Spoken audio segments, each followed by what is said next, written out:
펩이 그를 보낸 것은 옳은 결정이었어요. 언젠가 그가 경기에 뛰지 못하게 되었을 때 그의 진정한 성격이 드러날 것입니다. 벤피카, 발렌시아, 인테르, 유벤투스, 맨체스터 시티, 바이에른 뮌헨, 바르셀로나 모든 선수들이 한 번이라도 뛰어봤으면 하는 클럽이고 유럽 축구에서 강자를 꼽는다면 순위권에 꼽히는 클럽이지만 무려 3개의 팀에서 트러블을 일으킨 선수가 있습니다. 필드 위에서는 뛰어난 플레이를 보여주지만 라커룸에서는 또 다른 평가를 받는 선수. 포르투갈의 주앙 칸셀루입니다. 1994년 포르투갈에서 태어난 칸셀루는 바레이렌세, 벤피카에서 유스 생활을 보내고 2012년부터 벤피카 B팀에서 뛰며 51경기 8골을 기록했습니다. 그리고 2014년 벤피카 1군으로 콜업된 칸셀루는 단 2경기만을 뛰고 스페인의 발렌시아로 임대를 떠나게 됩니다. 벤피카 유스 때부터 뛰어난 실력을 보여줬지만 1군 콜업 이후 단 2경기만을 뛰고 스페인의 발렌시아로 임대를 간 것에 대해 여러 얘기들이 오고 갔는데 벤피카 유스에서 칸셀루를 가르쳤던 크리스토바오는 칸셀로의 태도 문제를 고치기 힘들었던 것이 벤피카에서 활약하기 전에 이적한 이유인 것 같다. 라고 얘기한 것으로 미루어 볼 때 칸셀루의 다혈질적인 성격으로 인해 발렌시아로 임대를 떠난 것으로 보입니다. 칸셀루는 2015년 발렌시아로 완전 이적을 하고 임대 시절을 포함해 발렌시아에서 91경기 1골을 기록했습니다. 큰 불화 없이 지나가는 듯 했던 발렌시아에서의 2017년 여름 칸셀루는 이적 시장에서 조프리 콩도비아의 서합딜에 얽혀서 이적 옵션이 붙은 임대 계약으로 인테르에 합류하게 되었고 세리에 A에서 뛰게 되었습니다. 인테르 시기 초반 칸셀루는 무릎 부상을 당하게 되고 같은 포지션의 다닐로 담브로시오가 좋은 경기력을 보여주며 인테르에서 자리를 못 잡는가 싶었지만 후반기에 접어들면서 칸셀루는 좋은 모습을 보여줬습니다. 큰 불화 없이 뛰어난 실력을 보이던 칸셀루였기에 인테르는 완전 영입을 하고 싶어 했지만 FFP에 걸리는 상황에 놓여 결국 영입에 실패했고 잉글랜드, 이탈리아, 스페인 등 여러 국가의 팀들이 칸셀루를 영입하기 위해 노력을 기울였습니다. 그리고 칸셀루 영입 대결의 승자는 인테르의 라이벌 유벤투스였습니다.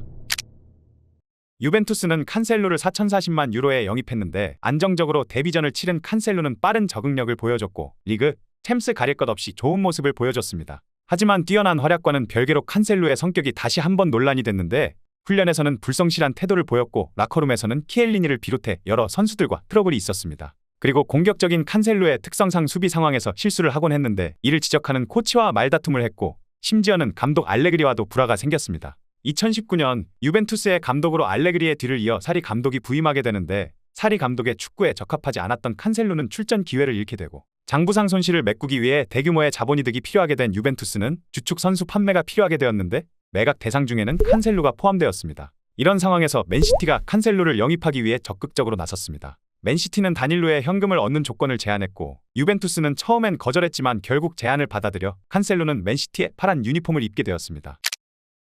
2019년부터 맨시티에서 27번의 등번호를 달게 된 칸셀루는 입단 인터뷰에서 맨체스터 시티는 훌륭한 감독님이 있는 환상적인 팀입니다. 이곳에 올 수 있어 매우 기쁩니다. 저는 항상 제 경기력을 발전시키고 트로피를 들어올리는 것에 관심을 둡니다. 저는 맨체스터 시티에서 일을 할 수 있을 것이라 믿고 있습니다. 라고 말하며 풀백이 간절했던 시티 팬들에게 한 줄기 빛이 되어줄 것으로 보였습니다. 경쟁 포지션이었던 워커가 각성하면서 칸셀루는 리그를 포함해 챔스, FA컵, EFL컵까지 총 4개의 대회에서 33경기만을 출장했습니다. 맨시티 2년차인 2020-21 시즌부터는 좋은 모습을 보여주기 시작했고 2020-21 시즌, 21-22 시즌까지 2시즌 연속으로 PFA 올해의 팀에 선정되었습니다.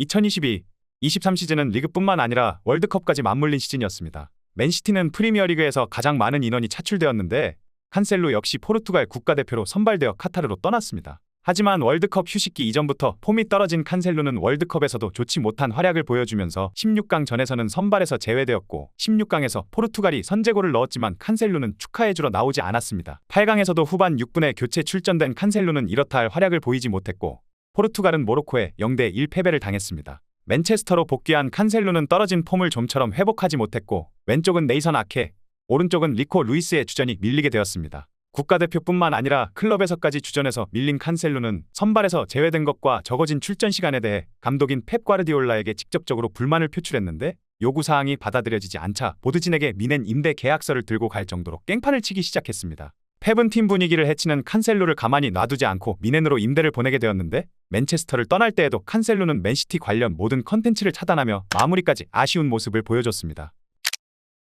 2023년 1월 30일 칸셀루는 바이에른 뮌헨행 오피셜이 떴고 1월 31일 뮌헨 유니폼을 입게 되었습니다. 뮌헨 이적 3일 만인 2월 2일 마인츠와의 포칼 16강전에 선발로 출전해 바로 공격 포인트를 기록했고 다음 경기였던 볼프스부르크와의 경기에서도 어시스트를 기록하며 2경기 연속 공격 포인트를 기록했습니다. 이후에도 좋은 활약을 펼쳤지만 미네는 포지션 중복, 이적료 등의 이유로 완전 영입 옵션을 발동하지 않았고 그렇게 칸셀루는 맨시티로 복귀했습니다. 맨시티에서 2023-24 시즌을 준비하던 칸셀루는 프리시즌 경기에 자주 출장했지만 아스날과의 커뮤니티 실드 경기에서는 포르투갈로 가버리더니 프리미어 리그에서는 명단에서 제외되었습니다. 그리고 바르샤와 링크가 계속해서 뜨더니 결국 9월부터 바르셀로나 유니폼을 입게 되었습니다. 이제까지 그래왔던 것처럼 뛰어난 데뷔전 성적을 보여줬고 칸셀루의 완전 이적을 추진할 것으로 보였습니다. 하지만 PSG와의 챔피언스리그 8강 2차전에서 우스만 덴벨레에게 무리한 태클을 시도하다 페널티킥을 내줬고 이게 역전골이 되어 바르샤는 결국 8강에서 탈락하게 되었고 4월에 펼쳐진 엘클라시코에서는 루카스 바스케스에게 농락을 당하는 등 바르샤에서도 장점을 보이지 못하고 있으며 바르샤가 본인을 영입해야 되는 이유에 대해 설명하지 못하고 있습니다.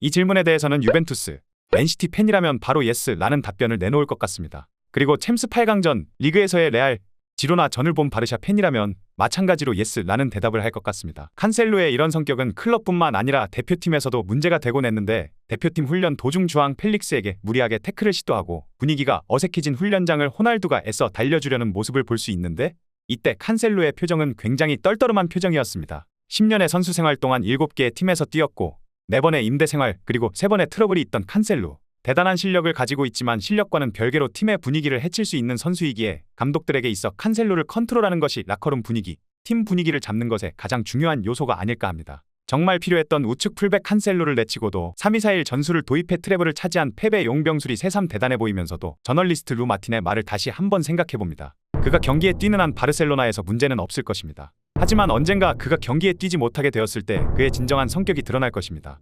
재미있으셨다면 가축소 구독과 좋아요 꼭 부탁드립니다. 감사합니다.